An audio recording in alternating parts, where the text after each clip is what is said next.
శ్రీమాత్రే నమ. జయ గురు దత్తాత్రేయ నమ. ఈ వీడియోలో మనం 2025వ సంవత్సరం జూన్ నెల మాస ఫలితాలు తెలుసుకునే ప్రయత్నం చేద్దాం. మరి ముందుగా ఈ నెల ప్రారంభంలో ఉన్నటువంటి గ్రహస్థితి పరిశీలించినప్పుడు మరి కుంభరాశి అందే రాహుగ్రహం ఫ్రెష్గా మే 18నే రావడం జరిగింది. సుమారు 1.5 సంవత్సర కాలం పాటు రాహు కుంభరాశి అందే సంచారం జరుగుతుంది.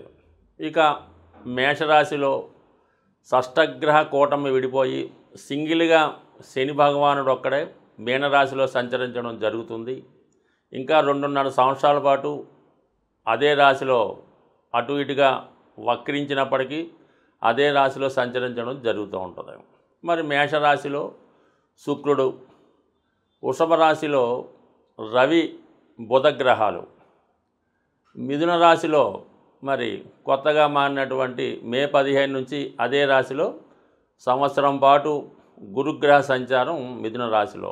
ఇక కర్కాటక రాశిలో ఈ నెల ప్రారంభంలో కుజుడు జూన్ 6వ తారీఖు వరకు సంచరిస్తూ జూన్ 6 తర్వాత సింహరాశిలోకి ప్రవేశించడం జరుగుతుంది. మరి చివరగా సింహరాశి అందే కేతుగ్రహ సంచారం ఇంకా సుమారు 18 నెలల పాటు అదే రాశిలో సంచరించడం జరుగుతుంది. అయితే ఈ నెల ప్రత్యేకత ఏంటంటే ఈ నెల ప్రారంభంలో గ్రహాలన్నీ రాహుకేతువుల మధ్య ఉండిపోవడం వల్ల ఒక విధమైనటువంటి గోచారరీత్యా కాలసర్పదోష ప్రభావం ఏర్పడింది. అలాగే వృషభ రాశిలో రవి బుధుల సంచారంతో బుధాదిత్య యోగం ఏర్పడింది. కర్కాటక రాశిలో కుజ చంద్రుల ప్రభావంతో చంద్రమంగళ యోగం ఏర్పడడం జరిగింది. ఈ 3 యోగాలు కూడా ఎంతో కొంత వివిధ రాశుల వారి మీద ఎక్కువ ప్రభావాన్ని చూపడం జరుగుతుంది. మీనరాశి వారికి 2025వ సంవత్సరం జూన్ నెల మాస ఫలితాలు పరిశీలిద్దాం. ఈ రాశి వారికి మరి రాశి అందే శనిగ్రహ సంచారం అంటే షష్టగ్రహ కూటమి ఈ రాశిలోనే ఏర్పడింది.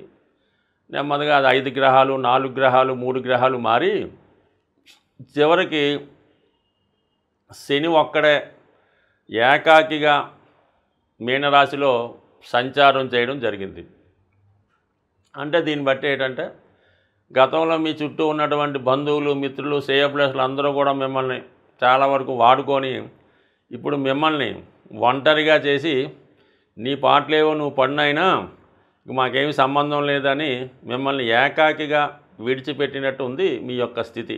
అందువల్ల ఇప్పుడు ఈ మిగతా గ్రహాల ప్రభావం పోవడంతో కేవలం శని యొక్క ప్రభావం ఈ మీనరాశి వారి మీదే జరిగింది. అందుకని ఇప్పుడు వీళ్ళు చాలా వరకు వారి పని వారు చేసుకుంటూ చాలా కష్టపడి క్రమశిక్షణతో ఉండవలసి ఉంటుంది. సో అందువలన ఏంటంటే ఈ సమయంలో మీరు చాలా వరకు ఎవరి మీద ఆధారపడకుండా మిమ్మల్ని మీరే ఉద్ధరించుకుంటే చాలా బాగుంటుంది. చేసే ప్రతి ప్రయత్నం కష్టం అనిపిస్తూ ఉంటుంది. అంటే ఇది మళ్ళీ 3 రకాలుగా ఉంటుంది. విద్యార్థుల మీద అంటే 26 లోపు వారి మీద విద్యా విషయాల్లో ఆటంకాలు ఫెయిల్యూర్సు మళ్ళా ప్రయత్నం చేయడం జరుగుతూ ఉంటుంది. మిడిల్ ఏజ్ 50 to 55 లోపు ఉన్నవాళ్ళు ఆర్థికపరమైనటువంటి రుణ బాధలు, పిల్లలు సెటిల్ అవ్వలేక వాళ్ళతో బాధలు, ఇవన్నీ చికాకు పడుతూ చాలా వరకు ఒంటరిగా బాధపడటం తప్ప వేరే అవకాశం లేదు. ఇక వృద్ధులు 65 దాటిన వాళ్ళకి అనారోగ్య సమస్యలు, పలకరించే దిక్కు లేక వాడి భోజనం కూడా ఏదో టైంకి దొరక్క ఇబ్బంది పడుతూ ఎప్పుడు పెడతారని ఎదురు చూసే స్వభావంతో ఈ వృద్ధులు ఉండే అవకాశం ఉంది. సో ఏదైనా ఈ సమయంలో మీకు మీనరాశిలో ఉన్న వాళ్ళకి దైవ ఆరాధన తప్ప మీరు మీ చుట్టూ ఉన్నటువంటి మనుషుల్ని కాకుండా కేవలం భగవంతుని నమ్ముకుంటేనే మీరు ఈ సమస్యల నుంచి బయటపడగలరు. ఎవరి మీద ఆధారపడినా ఉన్నది గుల్ల చేయడం తప్ప వారి నుంచి మీకు ఏమీ ఉపయోగం ఉండదు. ఎవరినైనా మీరు ఈ సమయంలో సహకారం అడిగితే మీ దగ్గర ఏమున్నది, ఇతని వల్ల మనకేమైనా ప్రయోజనం ఉంటుందా, కనీసం ఏదైనా కొంత మనకి ప్రతిఫలం ఇవ్వగలడా, చివరి రోజులైనా ఏదో చెల్లించగలడని ఆలోచించి మాత్రమే ఇప్పుడు మిమ్మల్ని చేరదీయడం కానీ ఏదైనా అయ్యో అని ఆదరించడం కానీ జరిగే అవకాశం ఉంది. ఏది మీ దగ్గర లేనప్పుడు, అంటే ఏదో ఒక ఆస్తో పెన్షన్ ఏదో ఉంటే అందరూ చూస్తారు. ఇప్పుడు ఏమీ లేనప్పుడు మాత్రం కంపల్సరీగా మీరు మరి ఎదురు చూడవలసిందే మోక్షం కోసం. అది పెద్దవారి సుమ ఈ విధంగా ఉంటుంది. మరి రాహు 12లో ఉండడం వల్ల ఏదో కొన్ని అక్కర్లేని సమస్యలు వస్తుంటాయన్నమాట. అంటే గతంలో మనకి బాధ్యత పూర్తిగా తీరిపోయింది, ఇంకా మనకి సమస్య లేదు అనుకుంటాం. తిరిగి మళ్ళా ఆ సమస్య స్టార్ట్ అయ్యి మళ్ళా వాళ్ళ మీద ధనాన్ని వెచ్చించడమో వారి కోసం కష్టపడడమో జరుగుతుంటాయి. కొన్ని తప్పనిసరి పరిస్థితుల్లో కొన్ని బంధాలు మీకు ఏర్పడడం జరుగుతూ ఉంటుంది. ఇది గత జన్మలో చేసుకున్నటువంటి పాపమో పుణ్యమో ఈ జన్మలో మిమ్మల్ని వేధించే అవకాశం ఉంది. కాబట్టి దీనికోసం కూడా మీరు ప్రిపేర్గా ఉండవలసి ఉంటుంది. ఇక దాని తర్వాత కొద్దిలో కొద్ది బెటర్ ఏంటంటే అంటే ధనస్థానంలో శుక్రగ్రహం తృతీయ అష్టమాధిపతిగా శుక్రుడు ధనస్థానంలో ఉండడం వలన ఏదో ఒక ప్రభుత్వ పథకమో, ఎవరైనా మీ యొక్క బంధువులు మీకు బాబు మీకు నెలకొకంత కంపల్సరిగా ఒక 10,000 1,00,000 పంపిస్తూ ఉంటాం, నువ్వు జాగ్రత్తగా ఉండు, తర్వాత చూసుకుందాంలని ఈ విధంగా సహకరించే అవకాశం ఉంది. అది ముఖ్యంగా స్త్రీలు అయి ఉండవచ్చు. అంటే స్త్రీలు అంటే బయట వారు ఎందుకు చేస్తారో, మీ కుమార్తె మదరో చెల్లెలో అక్కో అవ్వచ్చు, ఇంకా వేరే విధమైతే అర్థం చేసుకోవద్దు. మీకు మీ కుటుంబ సభ్యులైనటువంటి స్త్రీలు మీకు కొంత ఆర్థికంగా మిమ్మల్ని ఆదుకునే అవకాశం ఉన్నది. ఇక గురువు చతుర్థ స్థాన సంచారం వల్ల ప్రశాంతమైన జీవితం ఏర్పడుతూ ఉంటుంది. ఉండడానికి ఒక ఆసరా ఏర్పడుతుంది, ఏం పర్వాలేదు. విద్యార్థులకి మళ్ళీ చదువులో ప్రోత్సాహం లభిస్తుంది. కంప్లీట్గా మీ యొక్క విద్యని కంప్లీట్ చేసుకుంటారు. ఒక మంచి విద్యా సంస్థలో ప్రవేశం దొరుకుతుంది. ఇంకా ఉద్యోగ ప్రయత్నాలు చేస్తున్న వారికి కూడా ఏదైనా ఒక పాఠశాలలోనో ఆధ్యాత్మిక సంస్థలోనో మీకు కొద్దిపాటి ఉపాధి అవకాశాలు లభించే అవకాశం. అంటే మామూలుగా హ్యాపీగా వెళ్తున్న వాళ్ళు కాదు, ఎవరైతే కొద్దిగా ఈ దశ అంతర్దశల రీత్యా కొంత ఇబ్బంది పడుతున్నారో, ఉద్యోగం పోగొట్టుకొని ఉంటారో వారికి ఒక విధమైనటువంటి తేలికపాటి చిన్నపాటి ఉద్యోగం దొరికే అవకాశం ఉంటుంది. ఏదైనా ఒక ఆధ్యాత్మిక సేవా కేంద్రంలో దొరికే అవకాశం ఉంది. బట్ ఏదైనా మీనరాశి వారు చాలా జాగ్రత్తగా వ్యవహరించాలి, చాలా క్రమశిక్షణతో ఉండవలసి ఉంటుంది. మళ్ళీ ఏదో ఒక బంధం మిమ్మల్ని వెంటాడబోతుంది, ఏదో ఒక పెనాల్టీయో పనిష్మెంటో రాబోతుంది. దాని కొరకు జాగ్రత్తగా ఎదురు చూస్తూ ఆ వచ్చిన సమస్యను ఎలా పరిష్కరించాలని ఆలోచిస్తూ కాలక్షేపం చేయవలసి ఉంటుంది. అన్ని సమస్యలకి మూలం ధనం. అందుకే ధనం మూలం మిథం జగత్ అన్నారు.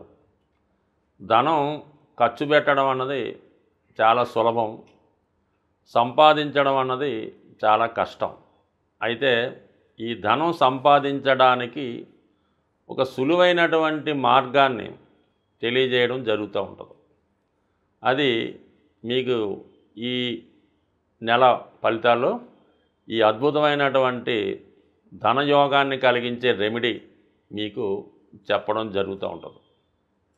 ఇది కొంతవరకు మీరు చేయవలసిందల్లా ధనానికి అధిదేవత అయినటువంటి లక్ష్మీ అమ్మవారికి ఇష్టమైనటువంటి రోజు శుక్రవారం.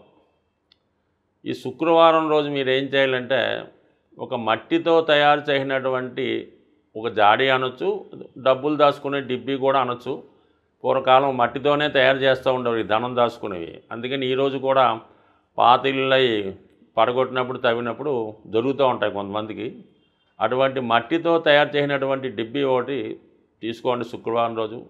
దాన్ని శుభ్రంగా మంచినీళ్ళతో శుభ్రం కడిగేసి పసుపుతో దాన్ని రాసి ఒక మూల పెట్టుకొని ప్రతి శుక్రవారం కూడా 6వ సంఖ్య వచ్చేలాగా ధనం అందులో వేయాలి.